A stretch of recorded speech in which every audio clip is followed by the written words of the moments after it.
Do you want to know a secret? Just lean in a little bit, I'll tell you. You're not that important.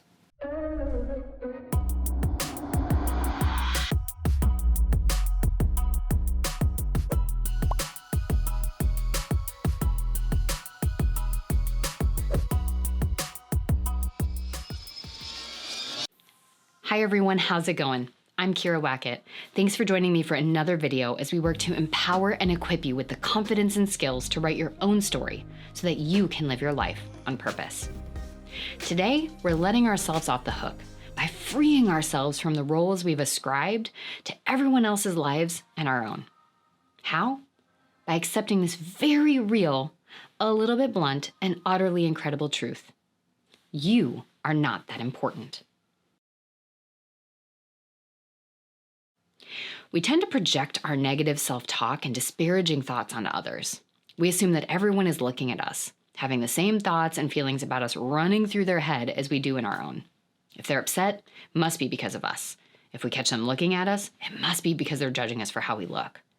If someone doesn't answer our text, it has to be because they're mad at us, or if they seem off in a meeting, it's for sure because we said something wrong.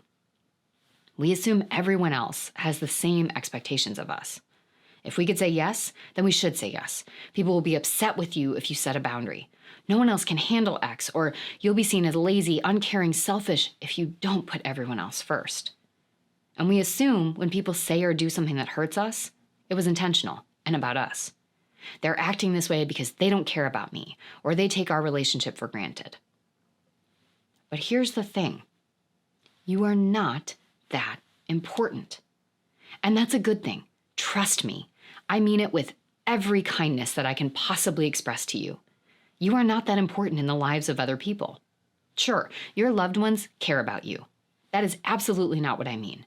What I mean is that you are not the problem-saturated, gooey center of everyone else's life story like you keep assuming. They are.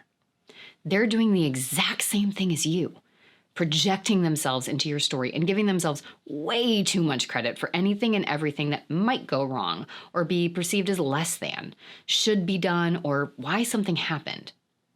The things that you say about yourself are part of your story.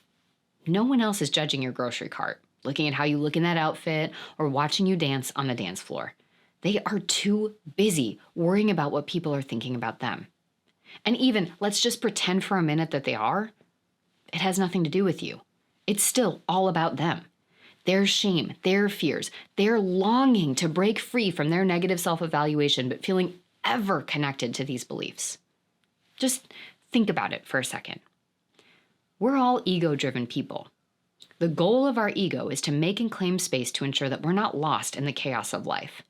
That means that we're all programmed to overinflate the roles we play in everyone else's lives. And this often lands us to believe that we are the hero, villain, and victim in everyone else's story. Now, what do I mean by this? As the hero, you make yourself responsible for everything. It's your job. You have to do it all, be it all, and handle it all at all times. Not because you think you're better, but because you believe this is what you have to do to even be seen as or qualify as an equal in the room. Now, enter the villain role. Whenever anything goes wrong, real or perceived, it's on you. You must be the problem. You did or didn't do something. You are or aren't enough of something. Something about you is flawed, broken, failed, or flopped. And third is the victim role. This one shows up in opposition to the others, but is still an extension of this over-personalization. See, what happens is we spend all of our time doing and being, or trying to do and be, everything for others. And when they fall short in some way, we take it personally. If they don't remember to grab bananas at the store, it's because they don't listen to you. They don't ask you about your day, it's because they don't care. Or if they don't give you what you need in the moment that you need it, you fall into that spiral of, I do it all and no one ever shows up for me. In short, when you look at all three of these roles, you can see that we have this tendency to make everything about us. But real talk, I'm going to say it again, you just aren't that important. Everyone else has egos too, and theirs has the same job as yours, to make sure that they're seen, which means they're also writing themselves as primary characters in everyone else's stories, not you. So what do we do about this? Now, like most things that we talk about on this platform, there's no quick fix, but we can jumpstart the change by doing the following. The first step is to allow the possibility that you're wrong. You're not responsible for everyone and everything. You're not the cause, effect, and solution. I know it feels true to you, but you're the only one reading and writing that book. That means you alone have to be the one to put it down. Second, run some experiments. Draft new possibilities. Our brains constantly find ways to write stories that make everything about us. We hang on to a look, a sign, a statement, a text. We pore over possibilities and perseverate on something until we've refined it to the lowest valued self-assessment. But how often do you check it out with other people? What if you asked your loved one how they were feeling instead of making the assumption? And bonus, what if you believed them when they answered? Instead of just assuming that they're being nice or they're lying when they say that they're not upset. Because radical acceptance, you can't control if someone tells you the truth, but you can only take responsibility for the truth that they share with you. Which means if they say they aren't upset with you or negate that story that you've been telling yourself, the rest isn't your problem, responsibility, or role to decipher on any other level. That's a them problem to sort through. And if they choose to hold on to something and not tell you, let them fit that in their story however they want. We don't have to read it. The third thing is to get clear on the ways that fear is keeping you trapped. Ask yourself, and then what? Every time our shame brain fills our head with these projected thoughts, we shut down. The fear that lies on the other side of this possible truth feels overwhelming. But what's the fear? What's the worst that would happen? If that person really did think you look fat in your outfit, then what?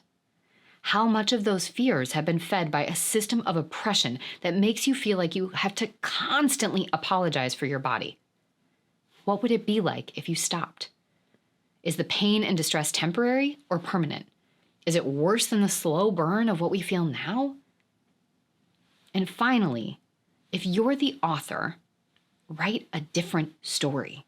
We have volumes upon volumes that outline how this role plays out in your daily life.